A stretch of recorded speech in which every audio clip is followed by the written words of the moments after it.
YouTube. Today we're gonna try to clearance this thing. Alright, so let's just get this stupid tire off. The weirdest thing about taking this tire off is that I have not used an air tool and I don't even know how long. This is from my old tool set. I normally go with all of the electric stuff. This is gonna hurt.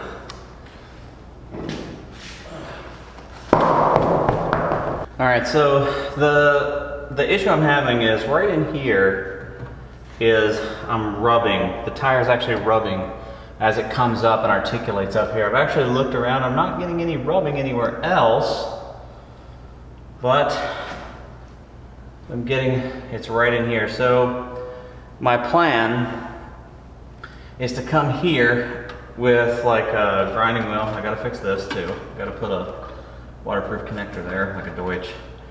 We're gonna do that today too.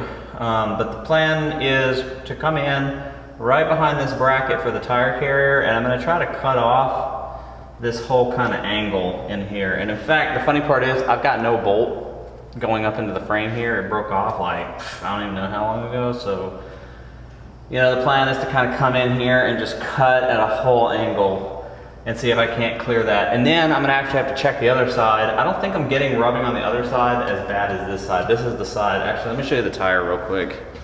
So right in here, I'm getting some custom siping. You can kind of see the lines, but there's also, it's just tearing it up as the tire articulates up and down. It's really bad right here. Like right there, it's just really, really bad.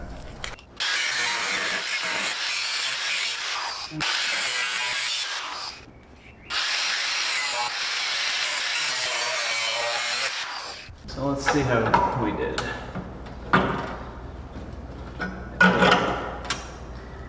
Progress. The thing is, I think I'm gonna come across at the top here now.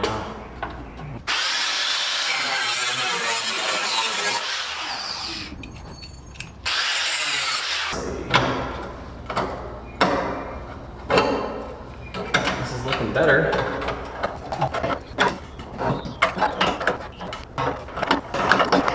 There we go. Now, I think what I should do is continue to cut away at this and go back as far as I can here.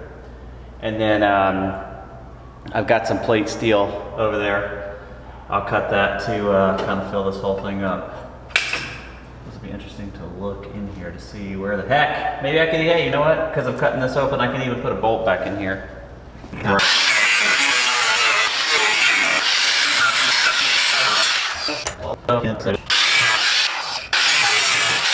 Okay.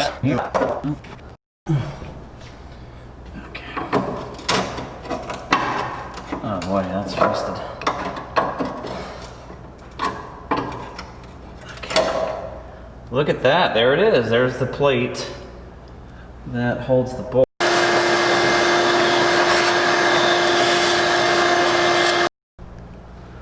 Okay, so I don't have the right size bolt for this, but I do have a 3/8 by 16, and that's gonna work out pretty good for right now.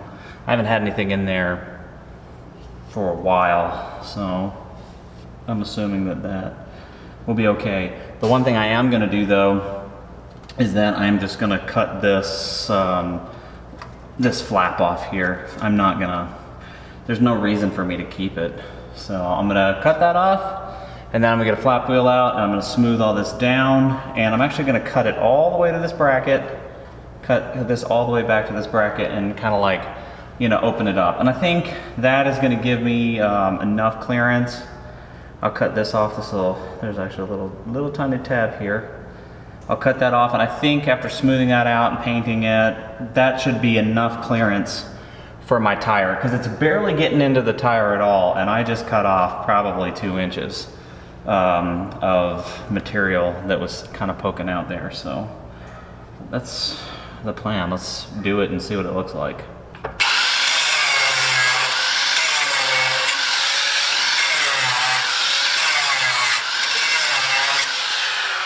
don't know if I can bend it because I cannot get this thing in here at all. There we go. Come on. Perfect.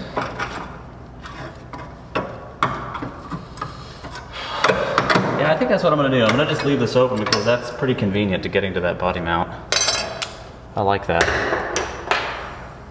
The thing is, I do not want to comp cut the Jeep because if I comp cut the Jeep and I come in here and I cut all this stuff out, it's great for tire clearance, but I'm only running a 35. Don't even know if I'm going to go to a 37 quite yet. And this bracket is the bottom bracket for my tire carrier, and I really like carrying the spare on the back. It kind of makes it look like a Jeep. I've got nothing against guys who don't want to run a spare tire on the back like that, but just, you know, the classic Jeep thing is that there's a tire on the back or, you know, the side or, you know, whatever. So I just like that look of a tire on the back. So if I can keep it, I'm going to try. That actually looks really awesome. It's nice. All the edges are nice and smooth in here. I don't even think the tire can get back here now. We're talking like before it was like inches off of this thing right back here. So that's pretty cool. Let me grab I'm going to impact this down and I'm going to grab some spray paint and just kind of spray paint it, and then we will we'll put a Deutsch connector on this thing. A second connector for the connector.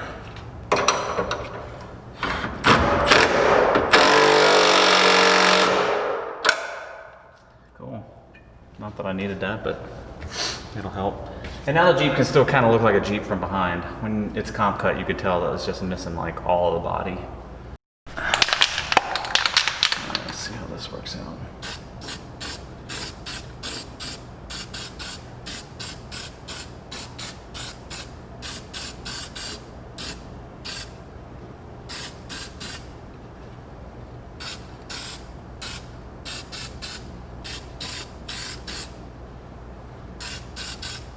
Don't have to worry about that rear body mount now. All right, I'm gonna do these one at a time. I'm just gonna hook up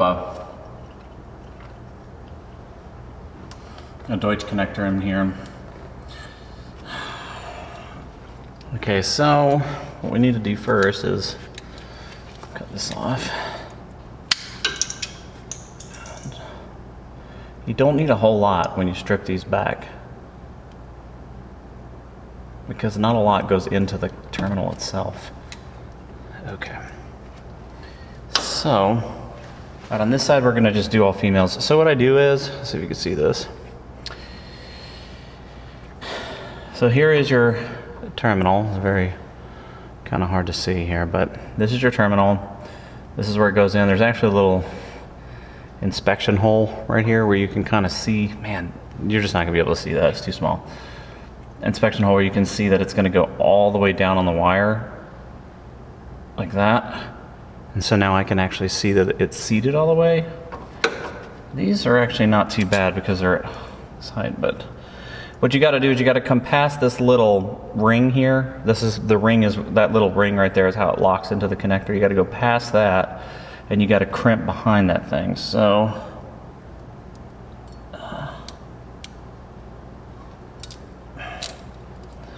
and so now I have a 4-way crimp on this. Very nice and neat. And just for example sake, so then here's the actual Deutsch for the female. So I'm just gonna stick this through here, through the back of the gasket, so like that.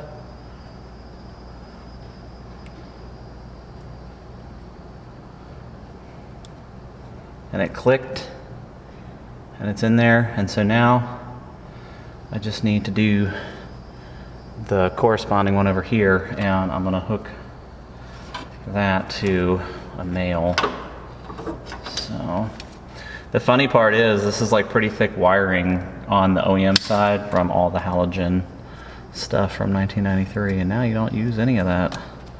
Now everything is very low current. So now I'm gonna put on this one.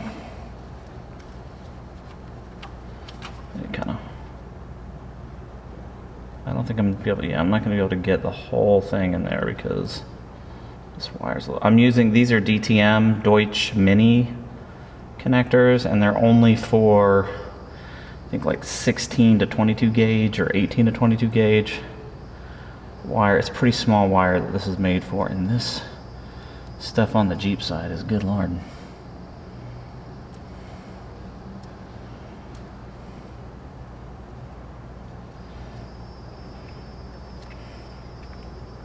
It's like thick enough for my house. Okay. So there's that one. Let's see if I can flip this kind of around. You can kind of see what I'm doing here. I get it kind of tight where I can feel it, and I push all the way in before I crimp down, and now that's nice and tight. So I'm gonna get some snippers and cut that off. I'm using LEDs in the back, so I don't need all that copper. All right. Snap-on actually makes these little tiny ones, these little tiny dikes. They're meant for cutting zip ties, but for something like this, it's gonna be perfect where I can actually snip this off. The only reason I'm gonna snip this off is because I don't want it to touch anything inside the connector, and also it probably won't go all the way in if I don't take it off. So then,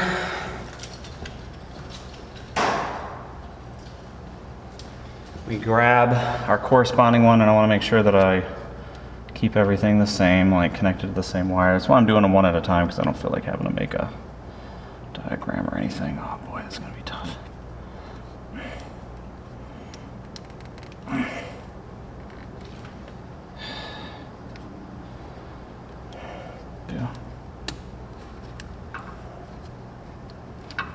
Alright, so that's in there now. And so once I get all three, it'll come in and just connect like that, and I'll push this gasket on and it'll be waterproof. Let me just do these and then come back. Alright, so now the sun's going down and the birds are chirping and all this other junk. So the last thing we have to do here, I got, oh geez. So here is the female connector that has the male terminal pins in, and then the male connector with the female terminal pins. So now what you got to do is you have to put the lock in, like this. Yeah, and see there's a gasket on the back, and that's just going to keep moisture out. Now I work a lot with these connectors at work, and they're pretty good, but they don't like extreme temperature changes. So don't go from like a 25-degree freezer to a 100-degree tropical whatever, because then they get a bunch of moisture in them. Other than that, they're pretty good. Okay, so that, look at that. I might even tape those up and make a harness to make it look nice. But now that's much better than those spade connectors. Those spade connectors were still full of dirt and stuff. So I'm going to make something that holds it. Let me see if I have any P-clips. Okay, the first thing I'm actually going to do is I'm going to just tape this up to make like a harness to make it look a little bit nicer before I put a P-clip on it.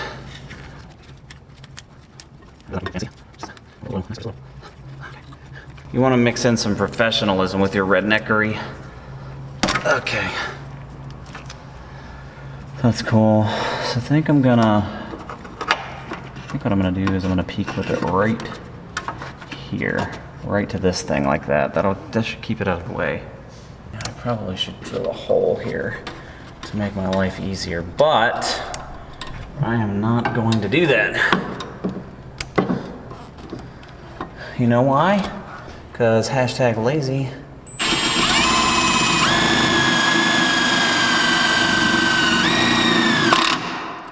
Alright, now before I go cranking down on this thing, you want to make sure you get the wiring out of the pinch zone, because it all wants to go right there.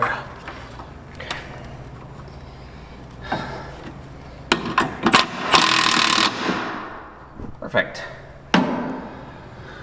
That'll keep our connector kind of in place and nothing will bother it right here. So, okay, so it's time to put the tire back on and check it to see if it's got enough room to clear all this back here, which I'm pretty sure it does now that I've banged and cut and done a bunch of other stuff. So let's get that back on. Oh, lose it. Ugh. Now, I'm trying to think what the stupid thing to do is here. I'm pretty sure I should pick this freaking thing up. Okay, so that's pretty copacetic. Alright. This is only a 30 pop. Oh.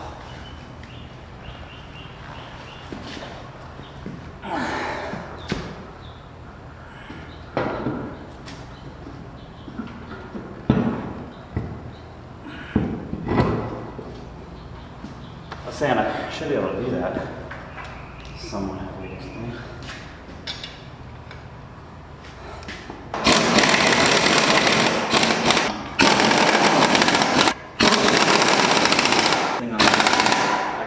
Pressure ever.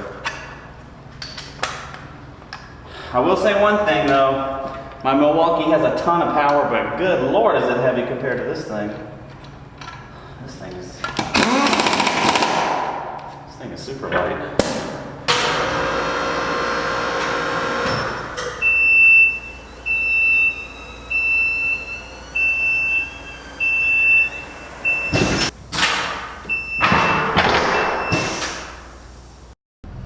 Alright, got lawnmowers and dogs barking and everything else. Alright, so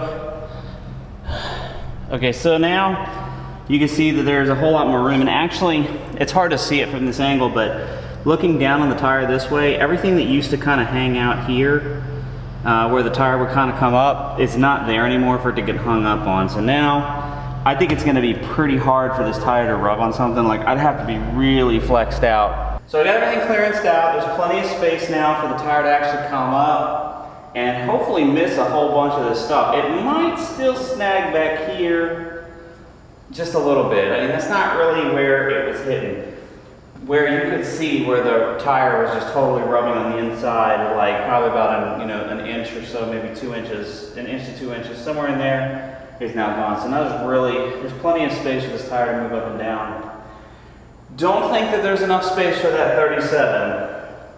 I think honestly, if I go with a 37, Motobuilt actually makes a kit so that when you comp cut it and you cut the whole, basically, because with the comp cut, you cut this motor mount, you cut this body mount off with the comp cut. It's not there anymore, and so Motobuilt makes a brace that you can put in there. So I guess if I decide to run a 37, I'll figure something out with this bracket here for the tire carrier, because I really don't want to get rid of that.